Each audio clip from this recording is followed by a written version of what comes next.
Illegal migration to Europe is often described as a crisis, a problem caused by war, poverty, or weak borders. But what if that explanation is incomplete? What if illegal migration is not chaos at all, but a business? A business that moves billions of euros every year. A business with recruiters, logistics, pricing, and profit margins. In this video, we look beyond headlines and emotions. We explore the business behind illegal migration to Europe, who profits from it, how the system works, and why it continues despite increased border control. This is not a political argument. It is an investigation into incentives, systems, and money. When people think about illegal migration, they often imagine uncontrolled borders, large groups crossing fences, boats arriving without warning, authorities overwhelmed. But this image misses something important. Most illegal migration is organized. Migrants rarely move alone. They are recruited, transported, guided, and delivered. The key difference is this: migrants are not the system. They are the customers. The system is built by networks that profit from movement, not from borders being open or closed. As long as people want to reach Europe, and as long as staying is possible, demand exists. And where there is demand, a market follows. The business often starts far from Europe. In parts of Africa, the Middle East, and Asia, recruiters operate openly. They advertise Europe as reachable, safe, and permanent. Social media plays a major role.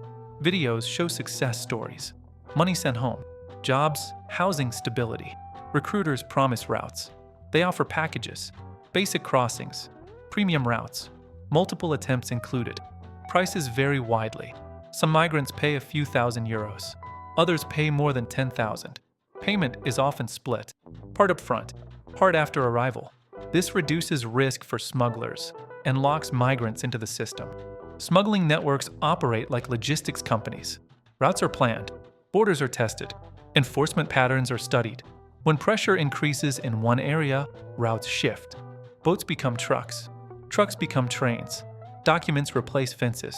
Fake passports, forged visas, stolen identities. Each step is handled by specialists. One group recruits, another transports, another handles documents. No single person controls the entire chain. This decentralization makes the system hard to stop.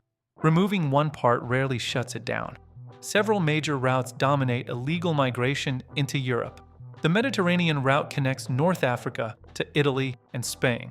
This route is dangerous, but it remains active because enforcement cannot cover every kilometer of sea. The Balkan route runs through southeastern Europe. When borders tighten, smugglers adapt. They move at night. They change crossings weekly. For the UK, there is the Channel route. Small boats crossing one of the busiest shipping lanes in the world. Stopping these routes entirely is nearly impossible. Closing one path does not stop migration. It redirects it. The most obvious beneficiaries are smuggling networks. They earn billions globally, but they are not alone. Organized crime groups use migration routes to move drugs, weapons, and cash. Fake document networks profit from forged IDs and permits.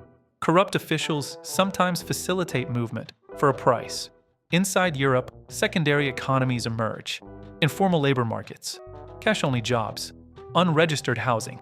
Each layer adds profit. Each layer depends on the next. This is why the system survives.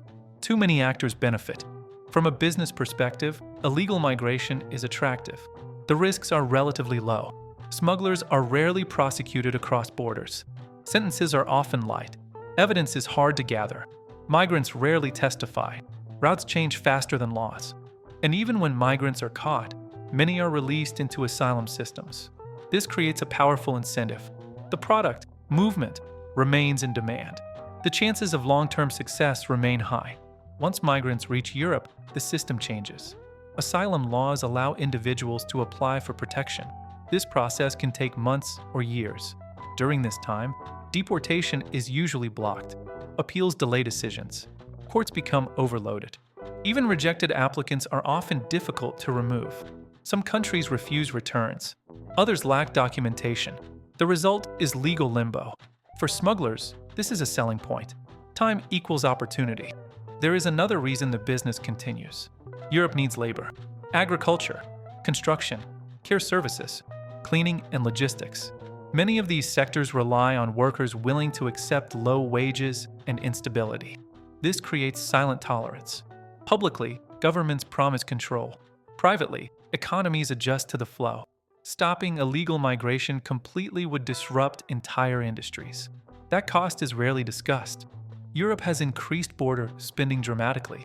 More patrols, more technology, more agreements. But enforcement targets symptoms, not incentives. As long as demand exists, profits remain high, removal is difficult, the business adapts. Stricter borders often make routes more dangerous, not less active. This raises human cost without eliminating the market. Illegal migration to Europe is not an accident.